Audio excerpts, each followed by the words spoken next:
العلم هو النور الهادي والمفتاح لكل الخير من يريد الله به خيرا. السلام علیکم ورحمۃ اللہ وبرکاتہ. بسم اللہ الرحمن الرحیم. ولو سقط الحائط المائل على إنسان بعد الإشهاد فقتله فتعسر بالقتيل غيره فعاتب لا يزمنه. فرماتے ہیں اور اگر جھکی ہوئی دیوار کسی انسان کے اوپر گر جائے گواہ بنانے کے بعد جس کی وجہ سے کوئی آدمی مر جائے، فتعسر بالقتیل، پھر مقتول کے وجہ سے کوئی پھسل جائے دوسرا آدمی اور وہ بھی ہلاک ہو جائے تو یہ ضامن نہیں ہوگا. یعنی جس کی دیوار ہے صاحب دیوار ضامن نہیں ہوگا اس آدمی کا جو مقتول کی وجہ سے پھسل کر مرا ہے. لأن التفریغ عنہ الی الاولیاء لا الیہ، اس لیے کہ راستے کو خالی کرنا یہ مقتول کے اولیاء کے ذمہ تھا نہ کہ صاحب دیوار کے ذمہ تھا، لہٰذا ضامن مقتول کے اولیاء ہوں گے نہ کہ صاحب دیوار. وَإِنْ عَاتِبَ بِالنَّقْضِ ضَمِنَهُ، اور اگر ٹوٹی ہوئی دیوار سے کوئی ہلاک ہوا تو پھر صاحب دیوار ضامن ہوگا. لأن التفریغ الیہ، اس لیے کہ تفریق راستے کو خالی کرنا اس کے ذمہ تھا چونکہ ٹوٹی ہوئی دیوار اس کی ملکیت میں تھی. والاشہاد علی الحائط اشہاد علی النقض، فرماتے ہیں اور دیوار پہ گواہ بنانا اس کی ٹوٹی ہوئی دیوار یا ملبے پر گواہ بنانا ہے. لأن المقصود امتناع، اس لیے کہ مقصود مشغولی سے راستے کو یا فضا کو مشغول کرنے سے رکنا ہے. یعنی اگر دیوار پہ گواہ بنا دیا تھا تو اب جو دیوار ٹوٹ کر گر چکی ہے اس پر گواہ بنانا ضروری نہیں ہے. وَلَوْ عَاتِبَ بِجَرَّةٍ كَانَتْ عَلَى الْحَائِطِ فَسَقَطَتْ بِسُقُوطِهِ وَهِيَ مِلْكُهُ ضَمِنَهُ، اور اگر اس مٹکے کی وجہ سے کوئی ہلاک ہو جائے جو مٹکا دیوار پہ رکھا ہوا تھا، فَسَقَطَتْ بِسُقُوطِهِ، دیوار کے گرنے سے وہ مٹکا گر گیا اور اس کی وجہ سے کوئی شخص ہلاک ہو گیا جبکہ مٹکے کا مالک بھی صاحب دیوار ہے تو وہ ہلاکت کا ضامن ہوگا. لأن التفریغ الیہ، اس لیے کہ یہاں بھی فضا کو یا راستے کو خالی کرنا اس کے ذمہ تھا. وَإِنْ كَانَ مِلْكَ غَيْرِهِ لَا يَزْمَنُهُ، اور اگر وہ مٹکا اس کی ملکیت میں نہیں تھا تو صاحب دیوار ضامن نہیں ہوگا. لأن التفریغ الی مالکہا، اس لیے کہ یہاں پہ تفریق مٹکے کے مالک کے ذمہ ہے نہ کہ صاحب دیوار کے. وَإِذَا كَانَ الْحَائِطُ بَيْنَ 5 رِجَالٍ أُشْهِدَ عَلَى أَحَدِهِمْ فَقَتَلَ إِنسَانًا ضَمِنَ خُمُسَ الدِّيَةِ، اور جب دیوار 5 آدمیوں کے درمیان مشترک ہو اور ان میں سے ایک کے خلاف یا ایک کے پاس گواہ بنا دیے گئے تھے، فقتل انسان، پھر وہ دیوار گری اور کسی انسان کو ہلاک کر دیا تو یہ آدمی 1/5 دیت کا ضامن ہوگا اور یہ دیت اس کے عاقلہ پر واجب ہوگی. وَإِنْ كَانَتْ دَارَ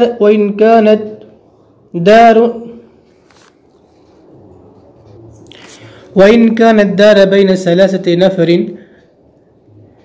اور اگر وہ دیوار 3 لوگوں کے درمیان مشترک ہو، پھر 2 آدمیوں نے، فَحَفَرَ أَحَدُهُمْ، پھر ان میں سے ایک نے اس میں کنواں کھودا، اور یہ کنواں کھودنا بغیر دوسرے 2 شریکوں کی رضامندی کے ہو، یا دیوار بنا دیا، پھر اس کی وجہ سے کوئی انسان ہلاک ہو گیا، فعلیہ ثلث الدیہ، تو اس پر 2/3 دیت واجب ہوگی، یعنی اس کی عاقلہ پر۔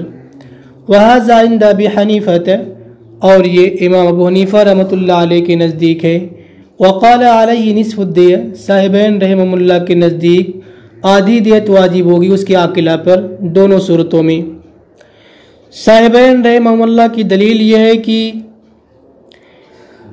ہلاکت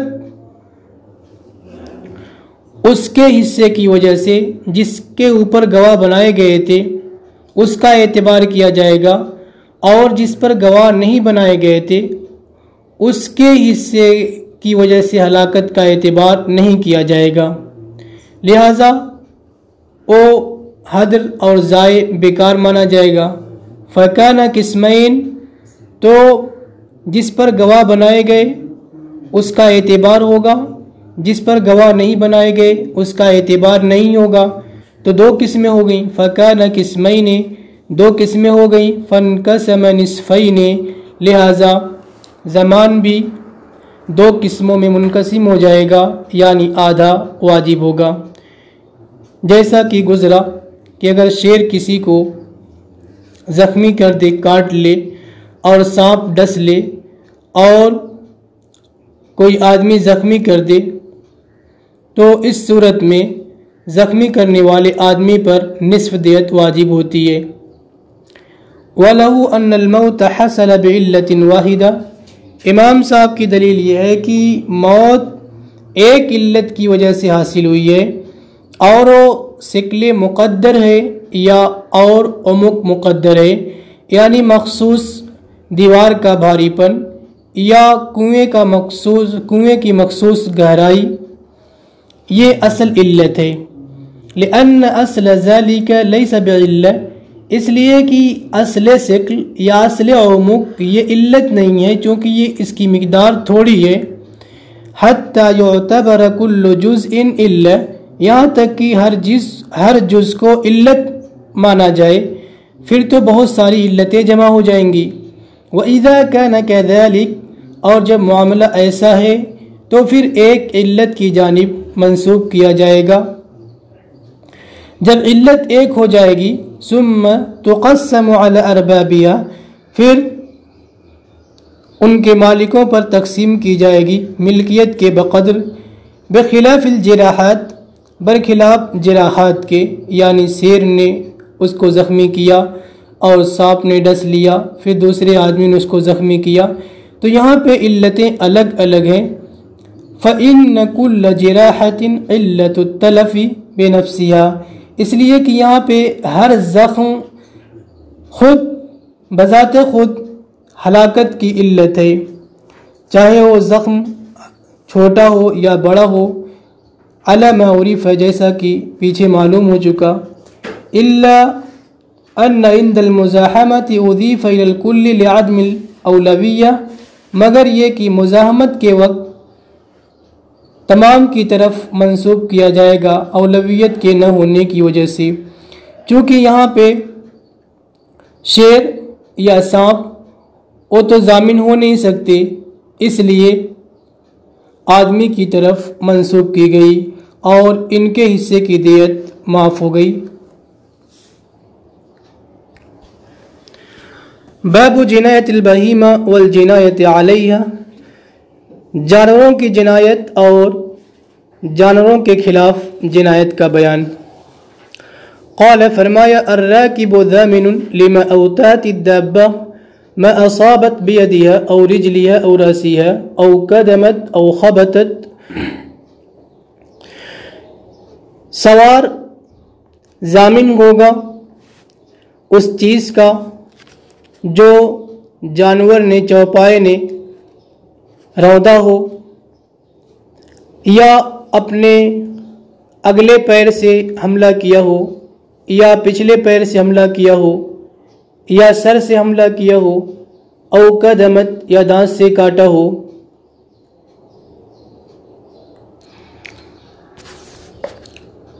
یا پاؤں سے مارا ہو، وَكَذَا إِذَا صَدَمَتْ، اسی طریقے سے جب ٹکر مار کے ہلاک کر دیا ہو، تو ان تمام صورتوں میں سوار آدمی ضامن ہوگا۔ ولا یضمن ما نفحت برجلها، اور ضامن نہیں ہوگا اگر اپنے کھر سے یا پونچھ سے مارا ہو۔ والاصل ان المرور فی طریق المسلمین مباح مقید بشرط السلامہ، اور اصل یہ ہے یعنی قاعدہ کلیہ یہ ہے کہ مسلمانوں کے راستے میں گزرنا مباح ہے لیکن سلامتی کی شرط کے ساتھ مقید ہے۔ لہٰذا اگر کوئی سلامتی کی شرط کے ساتھ نہیں گزر رہا ہے، اس میں تعدی اور زیادتی کر رہا ہے، تو پھر وہ ضامن مانا جائے گا۔ لأنه يتصرف في حقه من وجہ، اس لیے کہ وہ یعنی مسلمانوں کے راستے میں گزرنا مباح ہے لیکن سلامتی کی شرط کے ساتھ۔ ایسا کیوں؟ اس لیے کہ وہ من وجہ اپنے حق میں تصرف کر رہا ہے چونکہ اسے بھی گزرنے کا حق حاصل ہے۔ وفی حق کے غیرہ من وجہ، اور من وجہ وہ دوسرے کے حق میں تصرف کر رہا ہے اس لیے کہ اس راستے میں دوسرے لوگ بھی شریک ہیں۔ لکونی مشترک بین کل الناس، اس لیے کہ وہ مشترک ہے تمام لوگوں کے درمیان۔ فقلنا بالاباحۃ، لہذا ہم نے اباحت کا حکم لگایا کہ گزرنا مباح ہوگا لیکن مقید ہوگا سلامتی کی شرط کے ساتھ۔ لیعتدل النظر من الجانبین، تاکہ جانبین پہ شفقت ہو جائے۔ ثم انما یتقید بشرط السلامہ، پھر سلامتی کی شرط کے ساتھ مقید ہوگا اس صورت میں جس صورت میں احتراز ممکن ہو، بچنا ممکن ہو، اور جس صورت میں احتراز ممکن نہ ہو وہاں پہ سلامتی کی شرط کے ساتھ مقید نہیں ہوگا۔ اس لیے کہ جہاں پہ احتراز ہی ممکن نہ ہو وہاں پہ بھی اگر ہم اس شرط کو لازم قرار دیں گے تو وہاں پہ تصرف سے روکنا لازم آئے گا اور تصرف کے باب کو بند کرنا لازم آئے گا، جبکہ تصرف کرنے کا باب کھلا ہوا ہے، ہر ایک کو حق حاصل ہے۔ والاعتراض عن الایتاء وما یزاحیہ، اور رودنے اور اس جیسے فعل جیسے کہ کاٹنا یا پیر سے مارنا، اس سے احتراز ممکن ہے۔ فإنه ليس من ضرورات التسيير، اس لیے کہ یہ چلنے کی ضروریات میں سے نہیں ہے۔ فقیدناه بشرط السلامہ، لہٰذا ہم نے اس کو سلامتی کی شرط کے ساتھ مقید کر دیا۔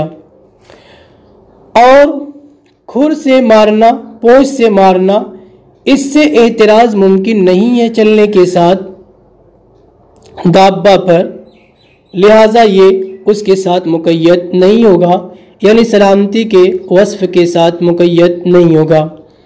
فَإِنْ أَوْقَفَهَا فِي الطَّرِيقِ، اگر راستے میں اس کو کھڑا کر دیا تو کھر سے مارنے کی وجہ سے بھی ضامن ہوگا۔ لأنه يمكنه التحرز، اس لیے کہ یہاں پہ تحرز ممکن ہے، کھڑا کرنے سے ایقاف سے تحرز بچنا ممکن ہے، اگرچہ کھر سے مارنے سے یعنی بچنا احتراز ممکن نہیں ہے لیکن کھڑا کرنے سے تو احتراز ممکن ہے۔ فصار متعدیا، لہذا ایقاف کے سلسلے میں وہ متعدی مانا جائے گا اور راستے کو اس کے ذریعے مشغول کرنے کے سلسلے میں متعدی مانا جائے گا، لہٰذا وہ ضامن ہوگا۔ فرمایا وَإِنْ أَصَابَتْ بِيَدِهَا أَوْ بِرِجْلِهَا، اور اگر اپنے اگلے پیر سے یا پچھلے پیر سے کنکر گٹھلی کو پھینکا یا غبار اڑایا یا چھوٹے چھوٹے پتھر کو اڑایا یا پھینکا، فَفَقَعَ عَيْنَ إِنسَانٍ، اور اس کی وجہ سے کسی انسان کی آنکھ پھوٹ گئی، یعنی اس پتھر نے کسی انسان کی آنکھ کو پھوڑ دیا یا اس کے کپڑے کو خراب کر دیا تو ضامن نہیں ہوگا، اور اگر بڑا پتھر ہو تو ضامن ہوگا، اس لیے کہ پہلی صورت میں تحرز ممکن نہیں ہے، یعنی چھوٹے چھوٹے ذرات چلنے سے تو اڑتے رہتے ہیں، تو اس سے تحرز ممکن نہیں ہے، لہٰذا اس کی وجہ سے اب یہ چال سلامتی کی شرط کے ساتھ مقید نہیں ہوگی، اس کی وجہ سے اگر کوئی نقصان پہنچتا ہے تو ضامن نہیں ہوگا، اس لیے کہ جانوروں کی یا چوپایوں کی رفتار اس سے خالی نہیں ہوتی ہے۔ اور دوسری صورت میں یعنی جب بڑا پتھر چلنے کی وجہ سے اڑایا تو اس سے تحرز ممکن ہے، اور دوسری صورت میں ممکن ہے اس لیے کہ عموماً یہ چیزیں چلنے سے خالی ہوتی ہیں، الگ ہوتی ہیں۔ یہ سوار کی سختی کی وجہ سے پیش آتا ہے کہ بڑا پتھر اس کے چلنے سے اڑے۔ والمرتدف فیما ذکرنا، یعنی جنایت کا جو موجب ہے، جنایت سے جو چیزیں واجب ہوتی ہیں وہ مرتدف اور ردیف پر بھی واجب ہوگی، اسی کو بتا رہے والمرتدف فیما ذکرنا۔ اور جو ہم نے ذکر کیا مرتدف یعنی ردیف سوار کی طرح ہے، اس لیے کہ لأن المعنى لا يختلف، اس لیے کہ معنی مختلف نہیں ہے، خواہ ردیف ہو خواہ سوار ہو۔ قال فرمایا فإن راست أو بالت في الطريق، اگر جانور چوپائے میگنی کر دیں یا پیشاب کر دیں راستے میں، یعنی گوبر کر دیں یا پیشاب کر دیں راستے میں، وہی تسیر ہو جب کہ وہ چل رہے ہوں، اور اس کی وجہ سے کوئی انسان ہلاک ہو جائے تو ضامن نہیں ہوگا، اس لیے کہ یہ چلنے کی ضروریات میں سے ہے اور اس سے تحرز ممکن نہیں ہے۔ وَكَذَا إِذَا أَوْقَفَهَا لِذَلِكَ، اور اسی طریقے سے جب اس کو یعنی چوپایوں کو بول و براز کے لیے کھڑا کر دیا تب بھی ضامن نہیں ہوگا، اس لیے کہ بعض چوپائے وہ کھڑے ہونے کے بعد ہی رکنے کے بعد ہی ایسا کرتے ہیں۔ وَإِنْ أَوْقَفَهَا، اور اگر بول و براز کے علاوہ کے لیے کھڑا کیا اور اس کی وجہ سے کوئی انسان ہلاک ہو گیا اس کے گوبر یا اس کے پیشاب سے پھسل کر ضامن ہے تو اس وقت ضامن ہوگا، لأنه متعد فی هذا الإيقاف، اس لیے کہ اس ایقاف کے سلسلے میں وہ زیادتی کرنے والا ہے، اس لیے کہ یہاں پہ چلنے کی ضروریات میں سے نہیں ہے۔ ثم هو اکثر ضررا بالمارہ من السیر، پھر یہ چلنے کے مقابل میں گزرنے والے کو زیادہ نقصان پہنچانے والا ہے، اس لیے کہ یہ دائمی ہوتا ہے، لہذا اس کو اس کے ساتھ لاحق نہیں کیا جائے گا۔ آگے فرماتے ہیں والسائق ضامن، اور سائق ضامن ہوگا لما اصابت بیدہا، اس صورت میں جس میں کہ اس نے اپنے اگلے پیر یا پچھلے پیر سے مارا، اور قائد ضامن ہوگا جب کہ اپنے اگلے پیر سے مارا ہو نہ کہ پچھلے پیر سے، اور اس سے مراد کھر ہے۔ والمراد نفع، یعنی قائد ضامن ہوگا صرف اگلے پیر سے مارنے سے، پچھلے پیر کے مارنے سے ضامن نہیں ہوگا، اور پچھلے پیر کے مارنے سے مراد کھر سے مارنا ہے۔ قال رضی اللہ عنہ، مصنف علیہ الرحمہ فرماتے ہیں ہَكَذَا ذَكَرَهُ الْقُدُورِي، امام قدوری رحمۃ اللہ علیہ نے اپنے مختصر میں اسی طرح ذکر کیا ہے۔ وَإِلَيْهِ مَالَ بَعْضُ الْمَشَائِخ، اور اسی کی جانب بعض مشائخ کا میلان بھی ہے۔ اس کی وجہ یہ ہے کہ کھر سے مارنا یہ سائق کی آنکھوں کے سامنے ہے، لہذا اس سے تحرز ممکن ہے، اور قائد کی آنکھ سے غائب ہے چونکہ قائد آگے ہوتا ہے، لہذا اس سے تحرز ممکن نہیں ہے۔ وَقَالَ اکثر المشائخ، اور اکثر مشائخ کا یہ کہنا ہے کہ سائق بھی ضامن نہیں ہوگا کھر سے مارنے کا، اگرچہ اس کو دیکھ رہا ہے۔ اِذْ لَيْسَ عَلَى رِجْلِهَا، اس لیے کہ اس کے پیر میں کوئی ایسی چیز نہیں ہے جو اس کو اس سے روک دے، لہذا یہاں پر بھی تحرز ممکن نہیں ہوا۔ جب تحرز ممکن نہیں ہے تو پھر یہاں پہ سلامتی کی شرط کے ساتھ مقید نہیں ہوگا، لہذا سائق بھی ضامن نہیں ہوگا۔ بخلاف القدمی، برخلاف کاٹنے کے یعنی منہ سے حملہ کرنے کے، اس لیے کہ یہاں پہ اس کو لگام کھینچنا کیا ہے ممکن ہے۔ وَبِهَذَا يَنْتِقُ أَكْثَرُ النُّسَخ، اور اکثر نسخے اسی کے ناطق ہیں، وہو الاسا، اور یہی صحیح ہے۔ قال الشافعی، امام شافعی رحمۃ اللہ علیہ فرماتے ہیں کہ ضامن ہوں گے، یعنی تمام لوگ کھر سے مارنے کے، چاہے قائد ہو، سائق ہو، راکب ہو، کوئی بھی ہو، اور اگر جانور نے کھر سے مارا ہے یہ تمام لوگ ضامن ہوں گے، اس لیے کہ ان کا فعل ان کی جانب مضاف ہوگا اور حجت ان کے خلاف وہ دلائل ہے جو ہم نے ذکر کیا۔ وقول علیہ السلام، اور آپ علیہ السلام کا قول کہ جانور جو پیر سے مارتا ہے وہ حدر ہے، یعنی معاف ہے، اس کا مطلب یہ ہے النفحۃ بالرجل، یعنی کھر سے مارنا۔ وانتقال الفعل، اور فعل کا انتقال قتل کی تخفیف کے ساتھ ہوتا ہے، جیسا کہ مکرہ کے اندر، جی، یعنی قتل کی جب دھمکی دی جاتی ہے، قتل کا خوف دلایا جاتا ہے، اس وقت وہ آدمی مجبور مانا جائے گا اور اس کا فعل دوسری کی جانب منسوب ہوگا، جیسا کہ مکرہ کے اندر اگر اس کو قتل کی دھمکی دی گئی کہ اگر تم فلاں کے ساتھ ایسا نہیں کرو گے تو تم کو قتل کیا جائے گا، اب یہ مکرہ جو کچھ کرے گا اس کا فعل مکرہ کی جانب منسوب ہوگا۔ وَهَذَا تَخْوِيفٌ بِالضَّرْبِ، اور یہاں پہ جانوروں کو قتل کی دھمکی تو دی گئی نہیں، ظاہر سی بات ہے، مارنے کے ذریعے سے خوف دلایا گیا، لہٰذا اب اس کا فعل دوسرے کی جانب منسوب نہیں ہوگا۔ السلام علیکم۔ جی السلام عليكم، لا تنسوا الاعجاب بالفيديو والاشتراك في القناة تشجيعا لنا لنستمر بنشر المزيد ان شاء الله.